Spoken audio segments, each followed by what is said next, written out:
Nakapisa na mga lods. Totally, ang binidyo ko sila kanina, halos magkakapanabay na naman mga lods. Kaya malamang, shuffle na naman to. Para maiwasan yung may madali sa ating mga inakay.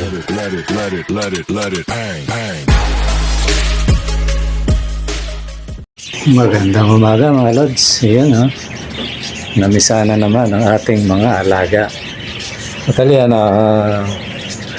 maaga akong nagising kanina kasi ngayon nila naisip ko baka may pusa na mga kabang kahit nasa labas ng yung pusa mga lods may kids na itong doble yung mga yan maingay bumangon ako wala naman pero nahanapan ko kasi baka may mga bubuit o dagang nakakapasok mga lods. Ayan mga idol mga lods, namisa na naman sila. Kung di ako nagkakamali, nasa 18-17 yung napisanan nila ngayon, yung huli. Kasi unang namisa sa kanila, nitong huli, yung kasama nung kakatay. 4. Yan, 4 yun. Tapos yun, nagsunod-sunod na sila. Pero merong halos magkakasabay. Kaya, ibig sabihin, maganda senyales yun pag magkakasabay. Pag medyo may nanggugurgur, pwede mong ilipat yung inakay. Kaya malamang ganun na rin ang gagawin natin niya para maiwasan na yung may mamatay sa ating mga alaga. Kasi totally may nakita na akong patay, di ba, nung nakaraang vlog natin. May isang kasi yun nadadaganan ng kapwa inakay mga lods. Kaya yan, araw-araw yan ako magmamonitor tuwing umaga. Chichikin yan. Pag medyo sobrang liit, tapos yung mga kasabayan niya, mga kapatid, malalaki na. Delikado yan mga lods. Kaya yan, minsan, kung may mapaglilipatan na, ililipat natin yan. Kasi may inakay mga lods na mamimisa, tapos matagal bago niya mapisa yung huli. Kaya malaki, kaya nakakadagan na yung hen, pati yung kapatid niya, madadaganan din siya. Kaya minsan, napipipi mga lods. So ayan mga lods, yung mga updated natin yan, tuloy-tuloy lang yan. Tapos nga pala, shoutout nga pala kay di ko na kahapon to kasi nga naayos ko kasi mga lods yung tawag nito, yung sa YT natin. Ayun, sana wala nang problema kasi nag-register ako mga lods ng tax. Kasi kailangan yun kaya matagal na ito si Mel Ordoña, yan mga lods. Nagtatrabaho to sa sa SM mga lods. Kumuha siya ng ng 3 kits. Ayun, kumuha siya pero gaya ng dati kasi ako mga lods parang sabi nga pag mabait yung kausap natin, mabait din tayo. Ganun lang naman yun Ayun, dinagdagan ko na ng isa, ginawa ko ng 4 yung binigay ko sa kanya. Yeah, shoutout sa iyo, Lods, Mel Ordoña. Ingat ka palagi sa trabaho mo kasi medyo delikado yung yung trabaho mo na yan. Tapos si Elizabeth Aquino Zapata, yan. Nagte-text daw sa busy ako siguro. Hindi ko na mga lods. Nay, pasensya ka na. Na to si nanay, senior na Kumatok nung sinasabi niyang lods, sabi ko subscriber to. Hindi ko lang kung sino, hindi ko masino. Sabi niya ako sabi niya si Elizabeth Zapata. Ayun. Komedyante to si nanay, siguro nung panahon niya to kalug to Magaan kausap si nanay. Ayun, siya ng ibon. Siya pala yung na sabi niya isa lang. Gusto ko na sana wag pabayad kaya lang paubos na yung natin yung patuka natin inano ko na rin kasi ang binigay kay nanay ginandahan ko na lang gwapong-gwapo yung binigay ko kay nanay yung totally, iniiwas ko nga yun kaso sabi ko, bigay ko na lang sa kanya. Yung dominant na yellow at saka green yung 3 kulay, yellow, green, Matitingkad. Tapos yung mga spot niya, black yun. Solid na solid yun, binigay kay nanay. Tapos sinano ko na lang, binigay ko na lang sa kanya ng mababa. Totally, hindi man talaga ako nagbibigay ng ganun eh. Pero sabi ko nga, pag pumunta rito, gumaganda usapan. Kaya yun, umano si nanay. Tapos tumaya din siya sa sumali sa entry. Ayoko nang tawagin, lilito tuloy ako. Nag-entry si nanay. Ang entry ni nanay, 3. Tapos si Mel Ordoña, nag-entry na rin siya 7. Ayun. Kaya meron na tayong entry na 2. Partisipasyon na tayo 2.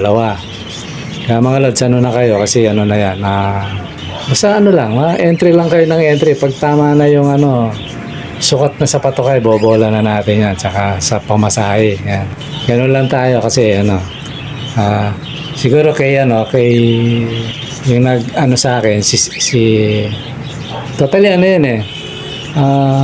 Yun nga, yung nagsabi sa akin na naunawaan ko naman si madam na lugi ka doon, sabi niya. Siyempre kasi si madam nag-aalaga ng ibon. Alam niya yung kung gaano kahirap mag-alaga ng ibon.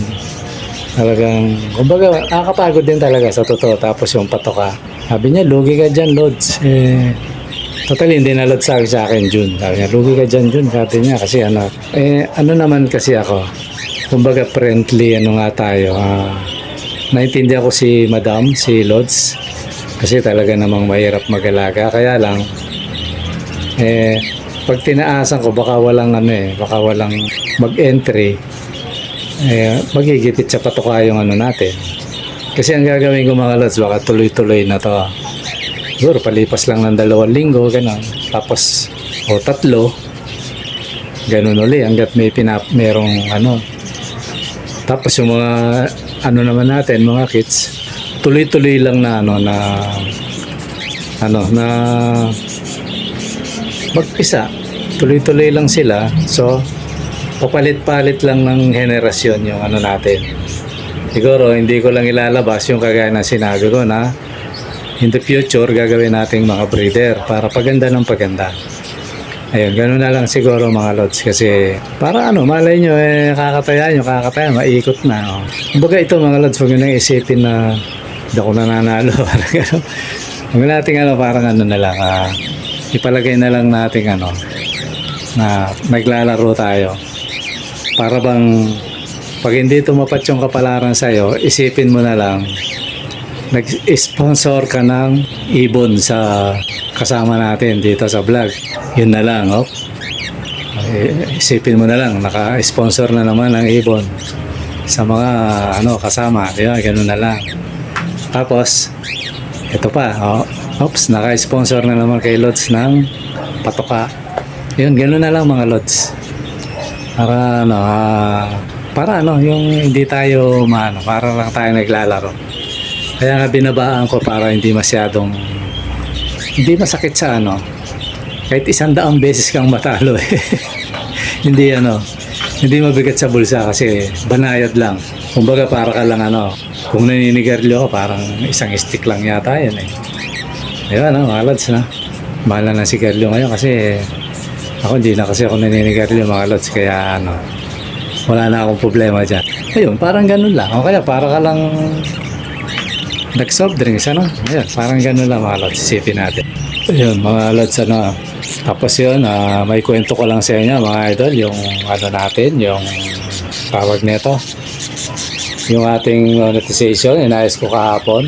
Totally kahapon, medyo ako, parang yung pagdating ni Nanay Elizabeth, blanco ako. Shoutout sa iyo na yan. Elizabeth Aquino Zapata, yan. Shoutout sa sambayan mo. Biglang may kumatok kasi ako, inaayos ko kasi kailangan ng yun mamimili ka kung alin yung may 4 kang pagpipilian para lumabas yung kita mo. Ibig sabihin, i-account, mag-count na, kumbaga. Kasagsagan ko nag-iisip na ganyan, biglang kumatok si Nanay, ayun. Siyempre, naman yun. Natapat lang si Nanay na inaayos ko, pero Palagi naman ganun, may pumupunta rito mga lods. Ayun, sabi niya, nakakabalata ako. Sabi ko, hindi na, sabi ko. Kumbaga sa akin, normal yun. Kasi nagbablog nga tayo eh. Kasi pag nagblog ka, dapat ready ka. Ang totoo niyan, minsan may madaling araw, nagte-text eh. Alas 12 ng gabi, launa, gano'n yun. Kaya minsan sinasilent ko yon. Tapos paggising ko yon. Minsan nasasagot ko, minsan nakakalimutan ko sagutin eh. Pag yung ano lang, ang ano lang nila, Lods, kumusta yun, gano'n lang. Tapos mag-hurt lang ako, kaya mag-tatams lang ako. Yan, gano'n lang pag yung ano. Pero pag may mga tanong, siyempre sasagutin natin yun. So ayun, inaayos ko yan. Sana wala nang problema kasi ayun, nanood ako ng tutorial mga idol na kung paano yan. Pero sabi naman nung napanood ko ano naman, pag daw lumabas na ganyan, totally nung una nagkamali ako mga lods. Tapos pwede palang ulitin yan, naulit ko. Nagano ako, nag-fill up ako para sa AdSense, tapos yung tax. Ayan, yung tax ano. Kaya yun, siguro yung mga natututunan ko na yan, kasi totally ako first time mga lods. Kahit siguro naman may pinag-aralan ka, pag first time mong ganyan, makangapa ka rin eh. Kaya tayo mga lods, hindi naman tayo nag-aaral, kaya talagang para tayo nangangapa ng suso sa putikan mga lods. Diba, sa tubigan. Parang gano'n. Pero awa naman ng Diyos yun, ayos naman. Tapos lumabas na yung mga lods. Ako natutuwa na ako doon eh, yung alam mo yung nung ni-reset ko, totally yung kasi napapanood ko pagka nila merong kita na. Ako ni-reset ko kasi nga ayaw lumabas yung ad. Sabi ko, sacrifice talaga yun. Ganun talaga mga lods eh. Sacrifice yun. Ayun. Ni-reset ko, ubos yun. Nawala yung lahat. Totally, 2 taon may yata yun na Kasi una pa may ads na ako eh. Pero nabaliwala na yun. Pero okay lang yun. Kasi kesa naman hindi mo pa kinabangan kailangan mong ayusin mga lods, di ba, no? Walang lumalabas na advertise, di ba, no? Kaya yun, nung naayos ko nung pangalawa, kasi nung una nagkamali yun, 2 kami ni Commander, confirm na, sabi niya, kaya lang duda ako eh. Sabi ko parang mali eh. Yun, nanood ako ng tutorial mali nga, inulit ko, tapos yun, sabi nung mapanood ko, pag lumabas yung 3 na yan, kinlaim niya, nakalagay claim yan. So ibig sabihin okay na daw yun. Ayun, awa ng Diyos, okay na. Tapos kinabukasan na yun nakita ko na yung lods. Pumapatak na yung metro ng natin, yung AdSense. Nakikita ko na. Natutuwa na ako mga lods kasi pumatak ka agad siya $8. Nireset ko pa yun mga lods $8. Sabi ko nga makapagpalabas lang tayo ng kailangan ng markets natin tayo tsaka na siguro pag yung malaki na channel. Pero sa ngayon at least kung sakaling dumating man yung panahon na kahit pa konti-konti malaking bagay sa mga alaga natin yung mga lods. Malay nyo may mga pa dyan, dumami pa yung nag-i-sponsor di sabi nga nung bata di wow, di ba, no? Ayun mga lods, kaya salamat sa inyo mga lods, lalo na yung yung mga minsan kasi ganito may bibili, di ba, no? Tapos sobra yung binabayad, kaya yun, isang bagay na nakakadagdag yun kaya sa inyong lahat mga idol, salamat sa inyo. Kahit sa mga tumataya, yung mga nag-e-entry, isa sobra sobra. Sabihin nila, okay na yan, Lods. Yung mga idol. Kaya, salamat sa inyo. Sana, huwag kayong bibitaw sa channel natin para pagdating ng araw, iisip ako ng yung mga content na, yung pag may pamadyak na tayo, kasi sa ngayon, wala pa talaga yan, Sabi nga nang napagtanungan ko, pa yan, sabi niya, pare, bibilang ka pa ng baka taon, sabi niya, o maraming buwan, bago ka kumita ng maayos dyan, sabi niya. Swerte ka dyan, sabi niya, pag nakaabot ka ng 1 taon, kumikita ka na kahit 10,000 lang, swerte na yon.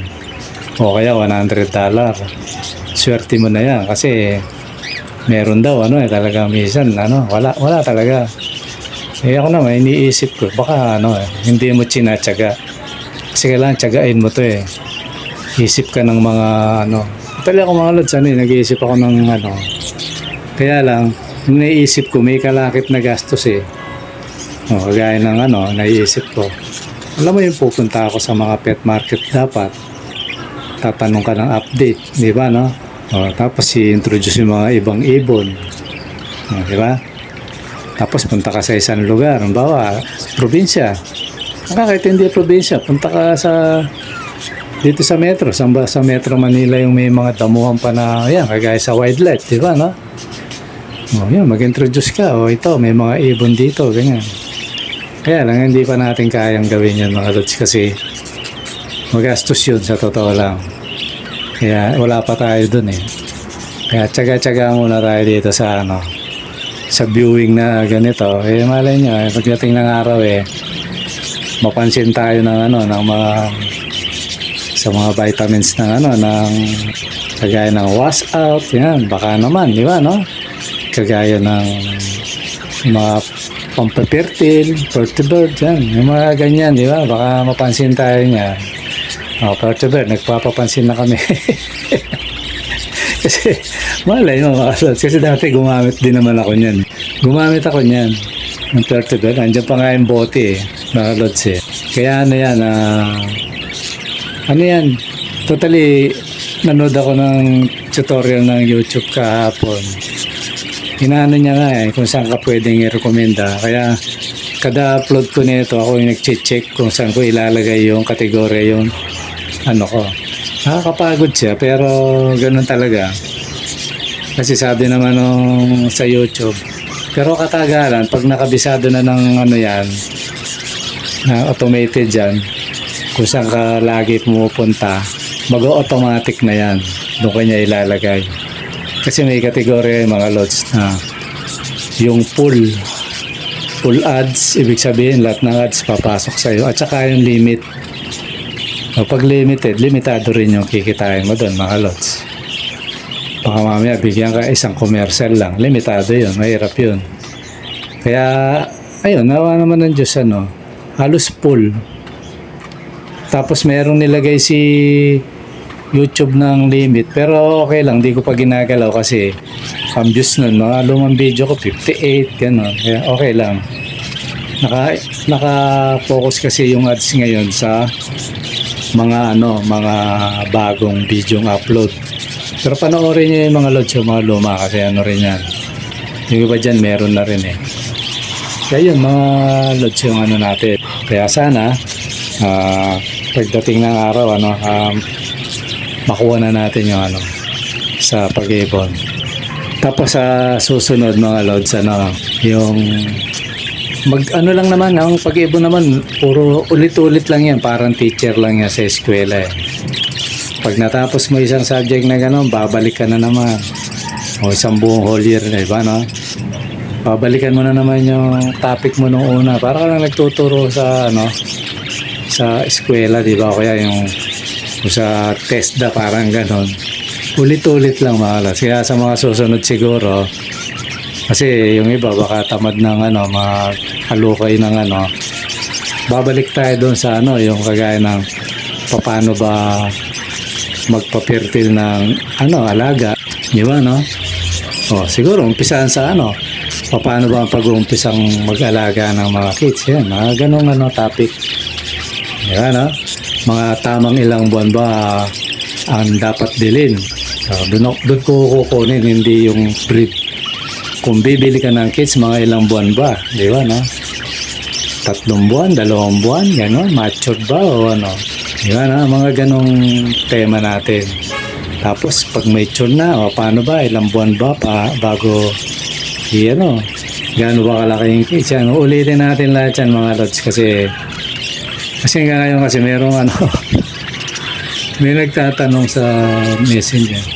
Minsan shortcut ko na lang kasi ulit-ulit na lang yun. Kaya sabi ko, di bale, pag yung lahat ng naitopic ko, uulitin ko pero ibang version yung pagkasabi, i-upgrade natin mga lods. Yan yun. Tapos pati yung pag-mutation, yan. Ulit-ulitin lang natin na ano.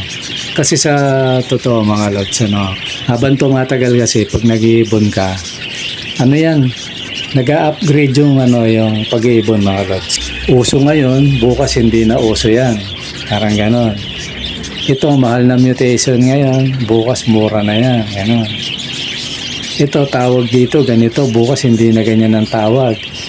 Ito, sabi nila, mutation to. Mga ilang panahon lang, sabi niya, hindi mutation yan. Sakit lang ng ibon yan, gano'n. Yung mga gano'ng mga tema, mga lods. Siguro, i-adjust natin ng konti. Hindi naman kasi, nasa basic pa rin tayo, pero aangat lang ng konti. Gano'n, mga lods.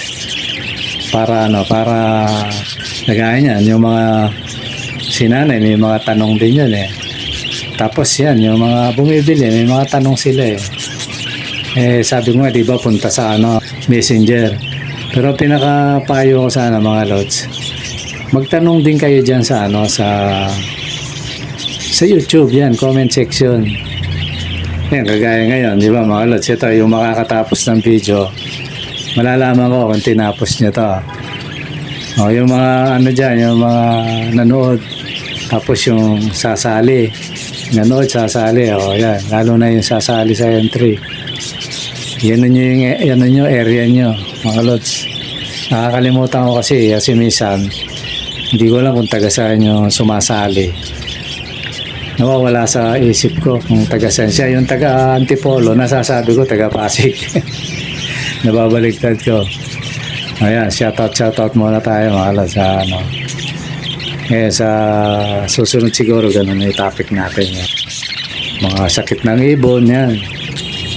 Ano ba ang gamot? May gamot ba dyan o wala? Yan, gaya niya, magtataglamig, di ba? No? Tapos, pagkatapos ng taglamig, papunta naman sa init, ano dapat gawin sa ibon? Di ba, no? Ano bang panahon yung nila, breeding season? Ito, para sa mga, kasi sa mga bago, mga lods. Kasi maraming pumapasok ng ating mga bago, nanonood. Kaya, yan, para sa kanila, ngayon, na yung mga luma naman na dating hindi alam nyo, tapos nalaman. So, kayo naman ang nagpo-prove na, ito, tama to, ganyan. Diba, no? Bagamat ang ibon, may kanya-kanyang kagaya ng sabi nila na, ang ibon daw, orchids, ang breeding season lang nila, yung September to January, February. Pero ako mga lods, wala sa ganun eh. Wala ako sa ganung panahon. Kaya mainit, kaya malamig, nagbe-breed tong mga natin. Ayun, isa-isa itatopic natin. May tamang proseso lang mga lods. Na kung nagpaparami ka, nagpa-project ka, may tamang process lang. So yun mga lods, siguro yun muna yung natin, topic natin ngayon. Baka sa susunod, yan natin. Diba mga lods? Okay mga lods, siguro hanggang dito muna. At maraming salamat sa panonood. Bye-bye!